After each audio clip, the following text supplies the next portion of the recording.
Greetings from Microlab Northwest.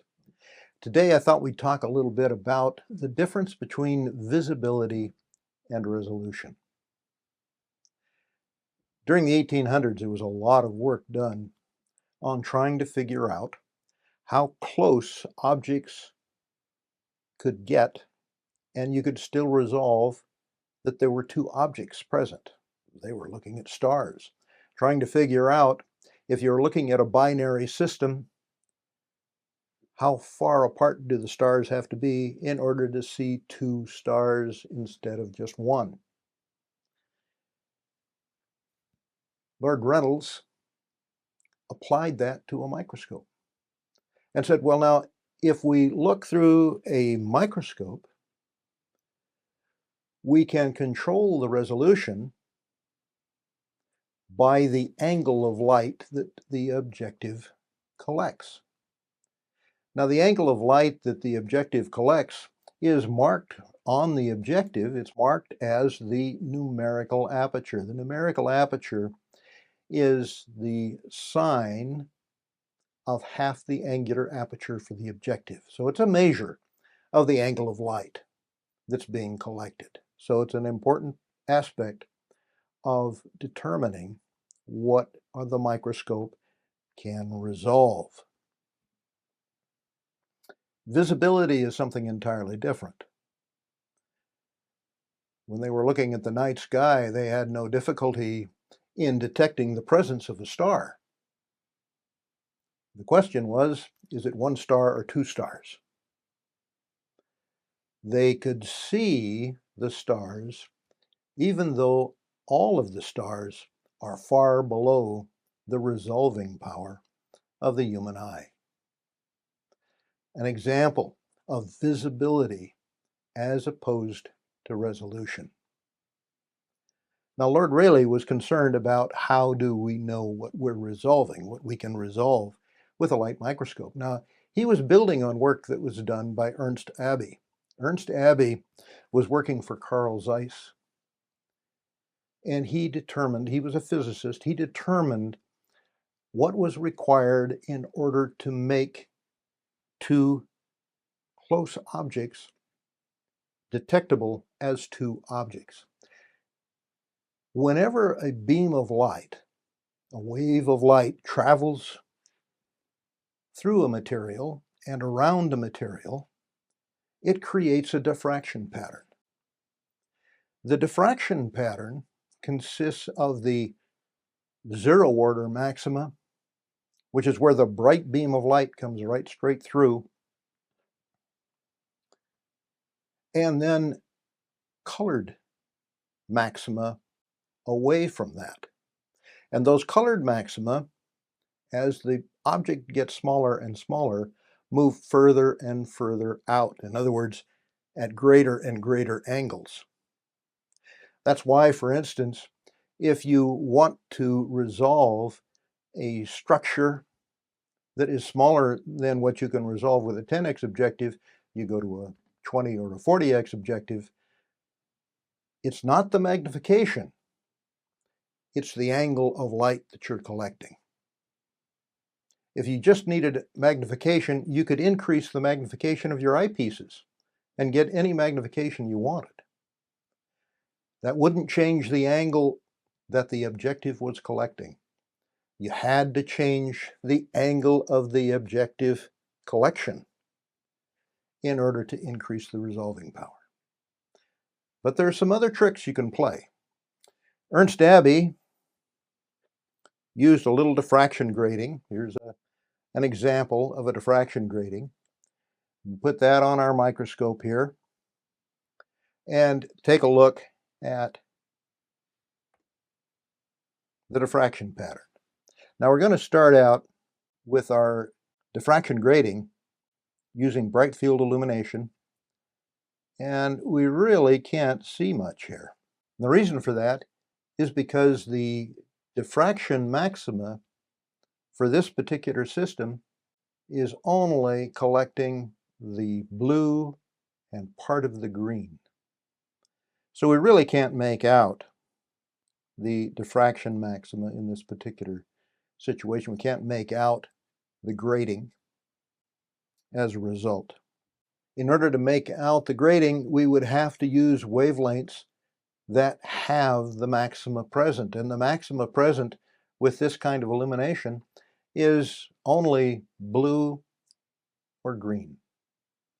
If we put a green filter, a green interference filter, into our scope, now you can see the ruling. It's still a little difficult to see, but the ruling is there. And you can see, you can detect the fact that the ruling is there. If we could magnify that a little more, you could actually see the ruling, and that would be with an eyepiece. The objective is collecting the spacing for that particular material. Now, the resolving power was calculated by Abbey first. He says the distance between two structures that we can detect, that we can resolve, is equal to the wavelength of light that we're using divided by the quantity numerical aperture of the objective plus numerical aperture of the condenser. Now, we can look at the objective. The objective is marked with its numerical aperture. The 10x objective has a numerical aperture of 0.25. Our condenser now, we've closed that down, so we just have an axial beam of light coming through. With just an axial beam of light, we're not really using a cone of light. We're just using a single beam. Numerical aperture in this case is around 0.02 for our condenser. That gives us a combined numerical aperture of about 0.27. If we divide that into the wavelength we're using, and in this case we're using green-blue light, which is around 500 nanometers or 0.5 nanometers, 0.5, pardon me, microns, then we can see that our resolution limit is about 1.85 in that vicinity. The ruling is regular at about 1.9, as you can see in this calculation. So we should be able to resolve the ruling with green light.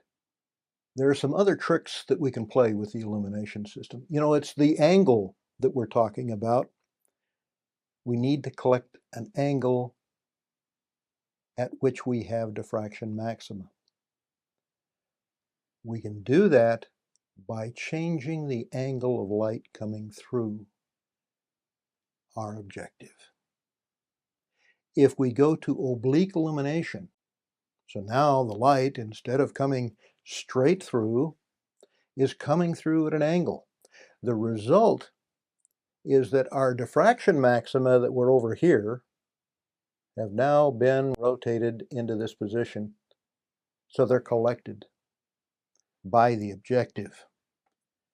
Here we have oblique illumination of our diffraction grating, and you can see here we can actually resolve the ruling. This little trick allows us to see the structure, even though it's below the resolution limit of the microscope. Now we can go a step further. If we go to dark field illumination, now we have this wide angle that is outside what the objective can collect. And so we're seeing the diffraction structures that are outside the angle of our direct beam. The result is that we have all of our diffraction maxima there. The object now is easily visible as white ruling on the grating. Let's take a look at that. Here we are at dark field illumination. The back focal plane of the objective is flooded with diffraction maxima, as you can see in this image here. The diffraction grating is easily visible. So that's our resolving power. Our resolving power changes depending upon the objective and the numerical aperture of the objective. So we can change our resolving power simply by changing the objective and the angle of light it collects. It's not the magnification. It's the angle of light the objective collects that's important. Magnification we can get by adding a 20x eyepiece instead of a 10x eyepiece. The angle of light the objective collects is the important feature. So what about visibility? We have a phase contrast slide. This is a standard slide for calibrating the phase contrast system. It's used quite frequently for people who are counting asbestos fibers in air samples that are collected.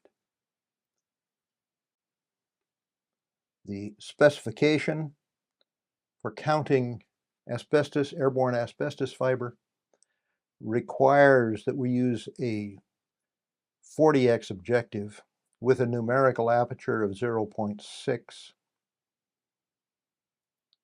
in order to detect the lines. You can see on the slide here as we illuminate it using dark field illumination, we can see a series of lines. The first set of lines should be easily visible in order to be calibrated for counting asbestos fiber. We should also see easily 3 and 4, and we should be able to make out a bit of 5. In this particular image, we're using a 10x objective with a numerical aperture of 0.25, and we can see lines 1, 2, 3, 4, part of 5, even though even line set 1 is well below the resolution limit of the 10x objective. So visibility is not related to the resolving power of the objective. If we increase the intensity of the illumination, now with the 10x objective, we can see all the way out to line 7. With a 10x objective, not using phase contrast, but using dark field illumination. Recall that when we were looking at the diffraction grating, when we went to dark field illumination, it was very easy to see the ruling with the 10x objective. And when we looked at the back focal plane to see how many diffraction maxima we were picking up, the whole background was filled with diffraction maxima for all of the wavelengths. So we ended up with a white color in the diffraction grating. We're not limited in terms of visibility by the resolving limit of the microscope. Now, why is that important? We can see features on particles that are well below the resolving power of the objective we're using because of the fact that we can detect their presence. We can detect asbestos fibers that have a length of, say, 5 microns all the way down to about 10 nanometers, which is smaller than the fibril diameter of most asbestos fibers. The light microscope is capable of seeing these things. It's not limited by its resolving power. As long as the fiber is 5 microns long, we'll have no difficulty seeing that fiber all the way down to the finest fibril of that asbestos fiber. Same thing happens when we're looking at wear metal. We can see striations, we can see structures that tell us where that wear metal came from, tell us how that wear metal was produced, based on these extremely small structures that we can see, although not necessarily resolve. Van Leeuwenhoek used that very property when he was looking at the small animalcules in a drop of water. It took 250 years for people to figure out that he could actually see them. They, for a long time, suggested that these structures were in his imagination. Van Leeuwenhoek was using dark field illumination. Dark field illumination allowed him to detect the presence of these extremely fine structures that were not actually resolvable for 250 years. A considerable improvement in the optics of the microscope. So people could finally make out these structures using a 100x objective, collecting a very large cone of light. When people tell you you can't see something because it's below the limit of the resolving power of the light microscope, they don't understand the physics involved. The light microscope is a very powerful tool, and it's not limited by its resolving power. Well, that's all for now. See you next time.